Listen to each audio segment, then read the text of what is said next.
The Eagle 10000 Plus is a twin-cylinder, gasoline-driven arc welder and AC power generator. It's built in a heavy-gauge steel case for durability on the job site.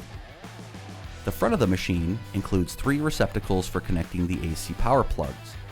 One 50-amp 120/240-volt NEMA 14-50R receptacle, and 2 20-amp 120-volt NEMA 5-20R receptacles.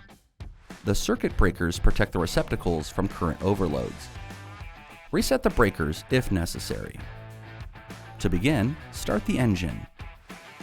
Then, turn the switch to the auto idle position. Turn the control knob to 10 for setting the auxiliary power receptacles. Make sure you read the instruction manual entirely and are following all safety protocols, including wearing a helmet, safety glasses, welding gloves, and welding apparel.